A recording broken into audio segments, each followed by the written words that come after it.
కాశీలో Suman TV. Suman TV ప్రేక్షకులకి నమస్తే. ఈరోజు కాశీలో సుమన్ టీవీ ఇలాంటి ఒక అద్భుతమైన కార్యక్రమాన్ని మనకు సమర్పిస్తున్న వారు వారాహి సిల్క్స్. పెళ్ళైనా పండగైనా వేడుక ఏదైనా పట్టు చీరల ప్రత్యేక వేదిక వారాహి సిల్క్స్. సాంప్రదాయానికి సౌందర్యానికి వారధి.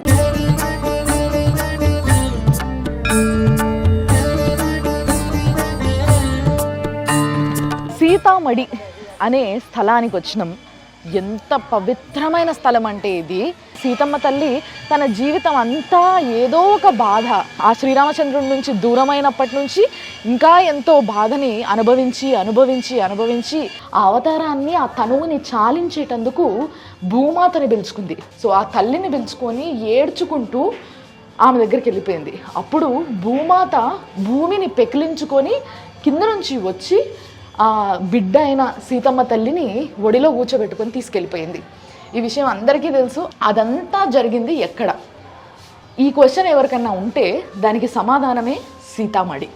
అవును, సీతామడి అనే ఈ ప్రాంతం, ఈరోజు నేను వచ్చిన ఏదైతే ఈ ప్లేస్ ఉందో ఇక్కడనే ఈ సన్నివేశం అంతా జరిగింది.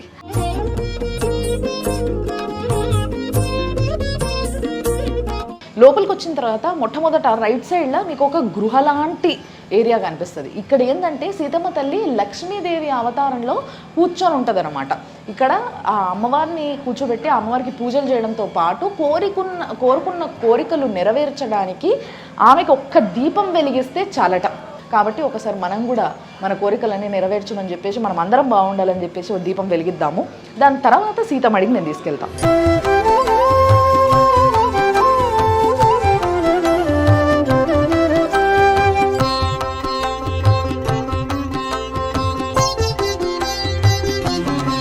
ఇప్పుడు ఆ సీతమ్మ తల్లి లక్ష్మీదేవై కూర్చొని అందరి మనసులో ఉన్న కోరికలు తీర్చే జాగా నుంచి ఆ ఇట్లా గుహలా ఉంది కదా, ఆ గుహల నుంచి ఇంకొక దారి ఉంది. ఆ దారి నుంచి వస్తే ఇక్కడ స్వయంభూ శివలింగం ఉంది. చాలా పెద్దగా ఉంది చూడండి ఒక్కసారి. ఆ స్టోన్ కూడా చాలా డిఫరెంట్గా ఉంది. దానిపైన అన్నీ కూడా రకరకాల గీతలు, అంటే నీళ్లు పోసినప్పుడు గీతలుగా ఆగుతున్నాయి అంటే దానిపైన ఒక టెక్స్చర్ ఉందన్న విషయం అర్థమవుతుంది కదా మనకి. ఈ లింగం పైన చూడండి, ఈ లోపల ఇంకో లింగం ఉన్నట్టుగా అనిపిస్తుంది. ఈ వెనకాల నాగదేవత కూడా ఉంది చూసిండ్రా, వాసుకి. శివలింగం ఎక్కడున్నా కూడా మీరు మంచిగా ఉంటే, మీరు పవిత్రంగా ఉంటే ఆ స్వామి మీద ఒక్క చుక్క జలం ఇట్లా మీరు వేయగలిగినా, ఆయనని ముట్టుకొని దండం పెట్టుకున్నా చాలు, ఆయన ఏది అడిగితే అది ఇచ్చేస్తాడు.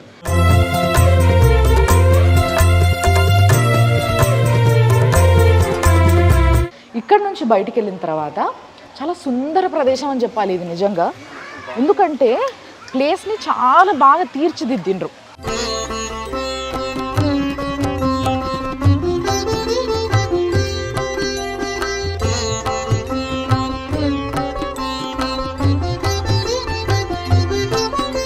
ఇక్కడ మీరు ఒకసారి ఇప్పుడు చూస్తున్నది ఏదైతే ఉందో ఆ మందిరం అంత బాగా కనబడుతుంది కదా, ఎంత అద్భుతంగా కట్టిర్రో ఆ గుడిని చూడండి. అక్కడనే సీతమ్మ తల్లి భూమాత ఒళ్ళోకి వెళ్ళిపోయింది. మరి ఇంత అద్భుతమైన మందిరాన్ని చూసిండ్రు కదా. ఈరోజు ఇంత అందంగా ఒక మందిరాన్ని తీర్చిదిద్దిండ్రంటే ఒక ఫ్యామిలీ ఈ మందిరం వెనకాలుంది. ఇంత పవిత్రమైన చోటుని ప్రతి ఒక్కరికి పరిచయం చేయాలన్న ఆలోచన వచ్చింది జితేంద్ర స్వామి వారికి. ఆయన ఇప్పుడు మనం ఉన్న ఈ స్థలం నుంచి, ఈ సీతామడి అనే స్థలం నుంచి 900 కిలోమీటర్ల దూరంలో సన్యాసం పుచ్చుకొని ఆయన ధ్యానం ఆయన చేసుకుంటున్న సమయంలో సీతమ్మ తల్లి ఆయనకు అనుగ్రహం ఇచ్చినట్టుగా గట్టి పట్టుదలతోని ఆయన 900 కిలోమీటర్లు నడుచుకుంటూ ఈ స్థలానికి వచ్చిండు.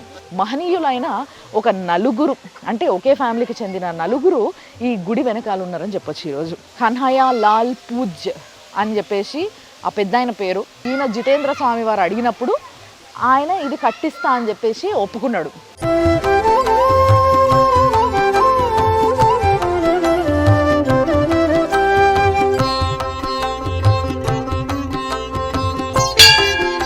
సీతమ్మ తల్లి ఎప్పుడూ చేతులు జోడించి చాలా వినయంగా మాట్లాడడము, చాలా అందంగా జవాబు ఇవ్వడము, అండ్ చూడ్డానికి కూడా చాలా అందగత్తె సీతమ్మ తల్లి. పాలరాయితోని తయారైన 8-9 అడుగుల విగ్రహము. ఇంకా మిగతా అంతా చూస్తే మొత్తం అద్దమే. అన్ని మిర్రర్స్, చిన్న చిన్న మిర్రర్స్ని విరగొట్టి ఈ ఆర్ట్ అంతా చేయడానికి చాలా టైం పట్టి ఉంటుంది. వెనకాలంతా కూడా రామచంద్రుడు లవకుశలు ఇద్దరు గొడవబడ్డ సన్నివేశం ఉంటుందో సీన్ అంతా కూడా వెనకాల కనిపిస్తుంది చూడండి. ఆంజనేయ స్వామి మధ్యలో ఉన్నాడు. ఆయన చూసి వెంటనే సీతమ్మ తల్లికి పోయి అమ్మ నీ భర్త నీ పిల్లలు కొట్లాడుకుంటున్నారు అని చెప్పిండు. ఆ వెనకాల సీన్ అంతా కూడా చేసిండ్రు. అసలు ఈ మిర్రర్ వర్క్ చేయడానికి కూడా ఎన్ని రోజులు బట్టి ఉంటుందో టైము. 9 రూపాయలు 9 దుర్గలు ఏదైతే ఉంటాయో ఆ డోర్కి అటువైపు ఇటువైపు 2 డిజైన్ చేసిండ్రు. ఈ 3 అత్తల కాళ్ళు మొక్కుతున్న సీతమ్మ తల్లి భర్తతో కలిసి అరణ్యవాసంలో ఉన్నప్పుడు ఆయన తల దువ్వి జుట్టేస్తున్న ఒక సన్నివేశము. ఇట్లా అన్ని సన్నివేశాలని కూడా చాలా నీట్గా తీర్చిదిద్దిండ్రు.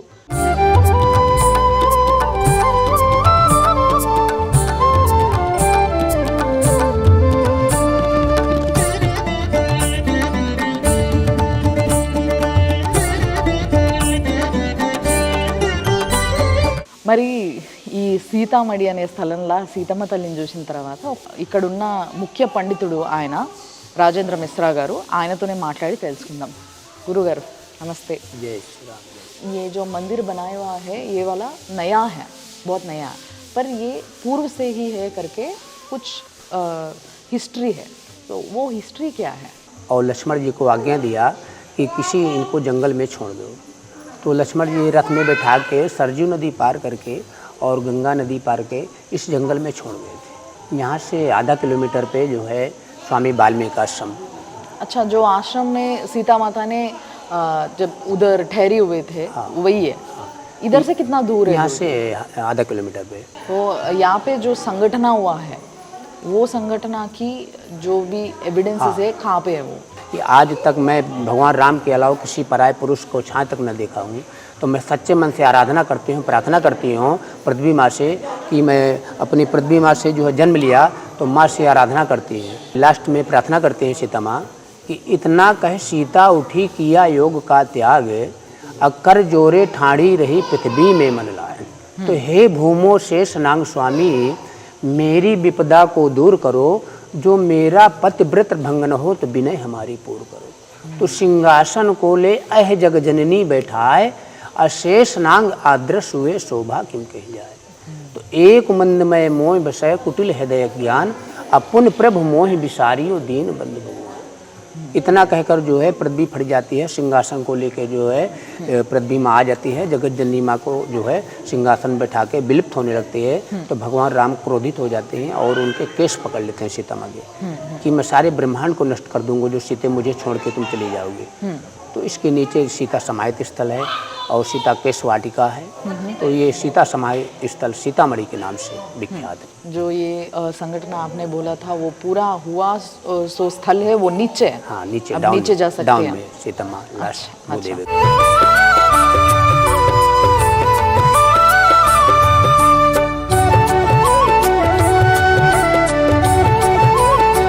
భూమి ఎక్కడైతే విరిగి సీతమ్మ తల్లి భూమాత ఒళ్ళకి వెళ్ళిపోయిందో ఆ స్థలమే ఈ స్థలం.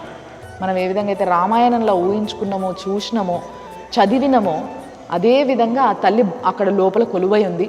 అక్కడ ఏమైందంటే ఒక గుంటలాగా పడిపోయింది. ఈ మిగతా భూమి అంతా కూడా చీల్చుకున్నప్పటికీ అదంతా కవర్ చేసి ఇప్పుడు అంతా కూడా మందిరంలాగా కట్టిర్రు కాబట్టి అది తెలుస్తలేదు మనకి.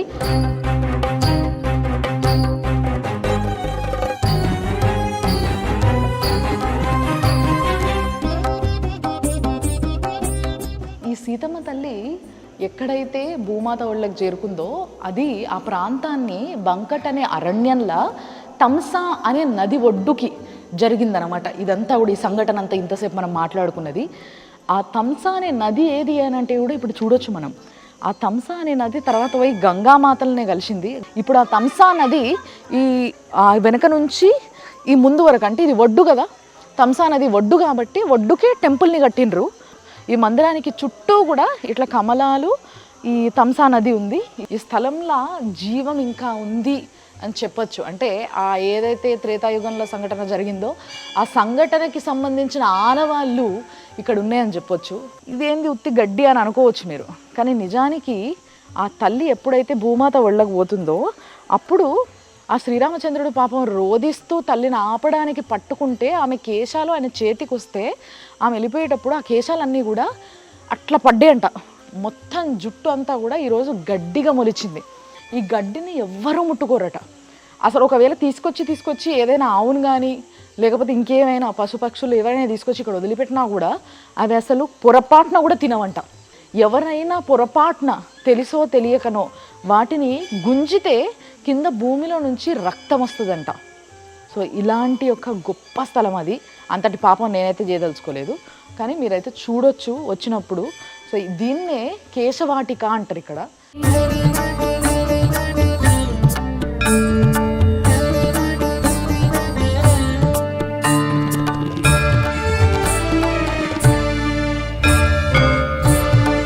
చూసిండ్రు కదా, ఆ సీతమ్మ తల్లి మహారాణిగా తయారై ఉన్న ఇట్లా 7-8 అడుగుల విగ్రహము సీతమ్మ తల్లి ఈ స్థలంలో కాళ్ళతో నడిచింది అని అంటే ఈ స్థలం ఎంత పవిత్రం అయిపోయి ఉంటుంది. అలాంటి పవిత్రమైన స్థలాన్నే సీతామడి అంటారు. మరి ఆ సీతామడి అనే స్థలానికి తప్పకుండా మీరందరూ ఈసారి కాశీకి వచ్చినప్పుడు, ప్రయాగాకి వచ్చినప్పుడు ఆ రెండింటి మధ్యలో ఉన్న ఈ ప్రాంతానికి తప్పకుండా రావడానికి ప్రయత్నించండి. అత్యంత అద్భుతమైన స్థలము, ఎంతో మహిమాన్వితమైన స్థలము ఈ సీతామడి.